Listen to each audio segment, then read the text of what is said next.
More lichen dyeing is happening in the kitchen today. Isn't that fun looking? It's super easy. Lichens, no mordant, clean fleece, and I put a half a cup of vinegar to make it an acidic dye bath. That's all it takes. All right, we're going to see what this fiber looks like.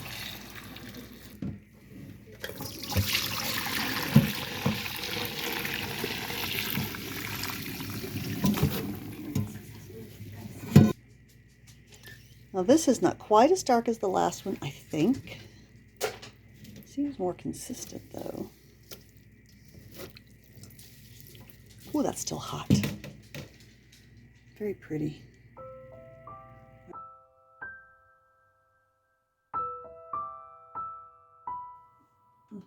Good morning, everybody. Isn't it cold out there? Huh. We're not as cold here as some people are. We don't have snow or ice or anything, but it's still chilly. This is a little update video on the dyeing that I've been doing. And I should tell you ahead of time that I think natural dyeing is a steep learning curve, and I haven't had as much success as I would like to have had. Adam says that that natural dyeing like this back in the mid-1800s in Germany is how they developed chemistry. I mean, it is really chemistry. So I hope you don't mind if I sip my coffee while we chat. Well, first I'll remind you of the lichen dye, and this was the first lichen dye I got. I did another one pretty much the same way with a bigger pot, more wool, and I got a slightly lighter shade. Just, maybe the light's not that great and you can't see, but it is a little bit lighter, but I think they'll be very complementary.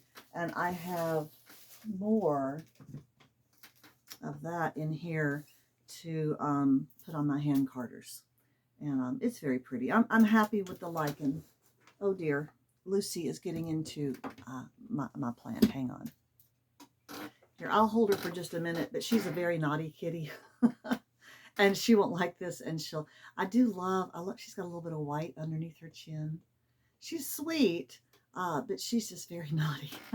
So we'll go put her out. I'll close the studio door. I'm so sorry. Say hey, Lucy. No, she's not doing that. So Lucy is now in exile.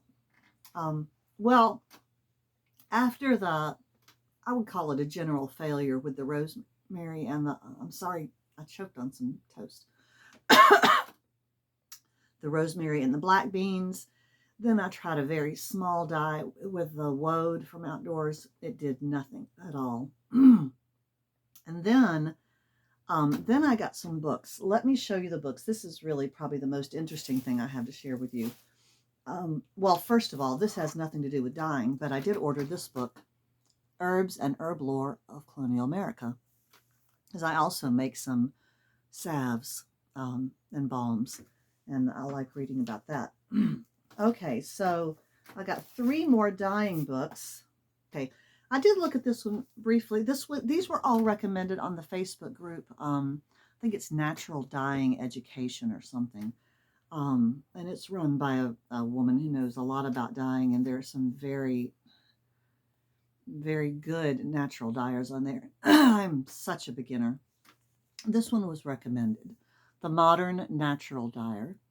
I did look through it. It's lovely, but so much of the book is devoted to these patterns, knitting patterns and making particular things. And that's not really the resource that I need. I need, tell me how these different plants will behave when I dye with them.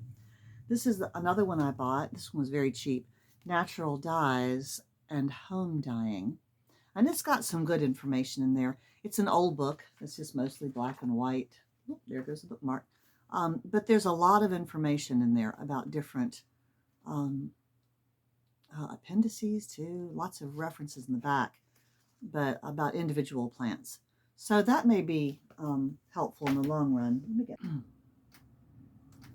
But the book I've enjoyed the most so far is Wild Color by Jenny Dean. And this has been highly recommended by lots of people. It's got different editions. I think this may be an early one. She's got an introduction.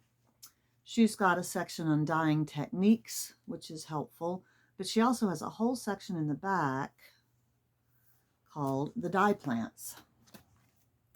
And each page has 2 different plants. Here's yarrow over here. I've dog-eared the pages that I feel like I might be able to do something with those plants because I have access to them.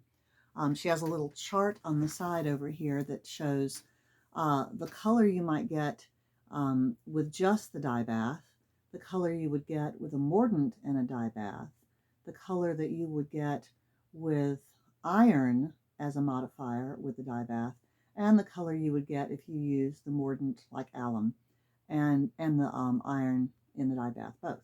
So that's what that little chart meant. It took forever to find out what those little symbols meant.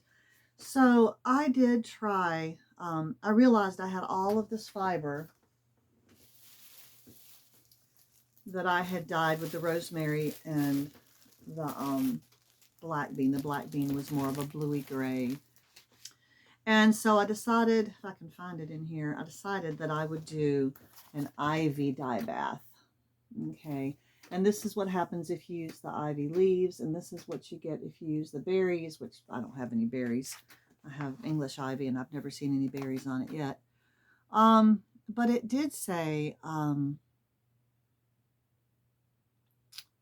that you can do this any time of the year. Leaves can be gathered all year. Now these leaves were not bright green. They had some, red and purpley because it was wintertime. I did follow her instructions very closely in using the mordant. I also added cream of tartar and letting things soak the appropriate amount of time and stewing the leaves.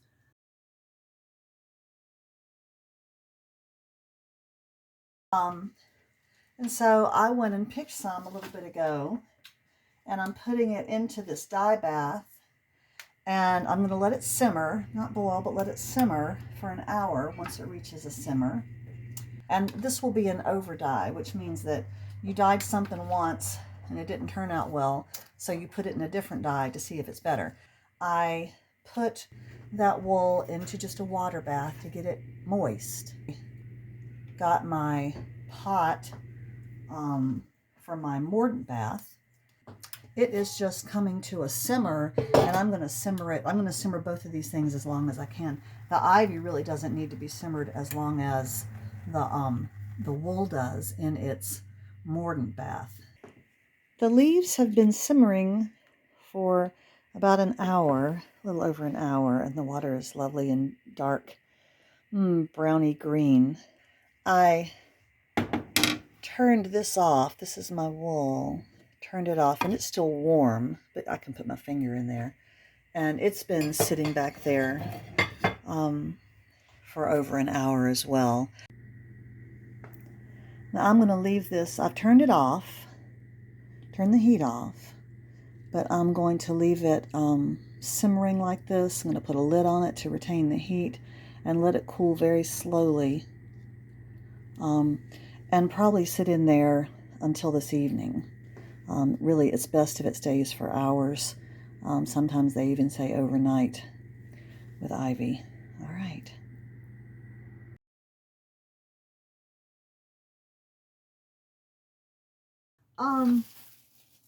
I do think one thing that was interesting is I put in my rollags that I had made on my hand carters along with some fiber that had been dyed in the rosemary and stuff that hadn't been put in rollags, and they didn't get tangled up together. They came out of the ivy dye bath, and I was still I could easily separate them. But I just really don't see very much of an impact. There is a little bit, I wish you could see, there's a little bit of greeny yellow in there. It's a little bit more green than it was, but just not really the olive green I was looking for, sadly. So now I'm wondering about over dyeing, which is what I did. I dyed it in one thing and then dyed it in another. I did read that I didn't need to remordant it, which is good to know.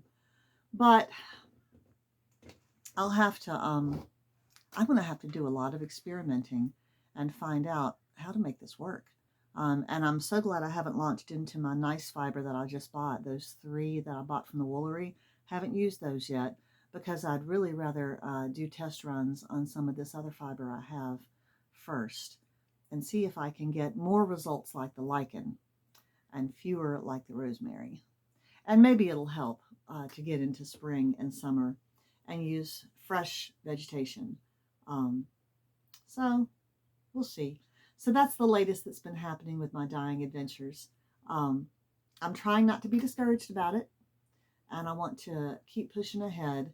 I might try some pecan shells next. I don't think that would matter what time of year it was, and I still have some pecans I need to crack from. Well, they're from last summer or last year, and so that might give me a nice brown. I'd love to get a nice brown, is what I want.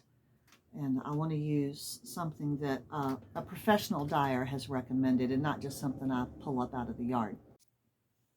So I'm looking at this. This is what I just dyed. I know it looks white on the camera. It actually does have a yellowish hue. And here's the lichen. It's also darker in real life. I didn't think they would go together. But I wonder if they would spin together nicely. I don't mean I want to blend them. I would keep them separate as they until they go onto the bobbin, but I'd love to have a darker brown in there with that, to have those 3 together. I think that might work. Wool feels so lovely. I just love wool.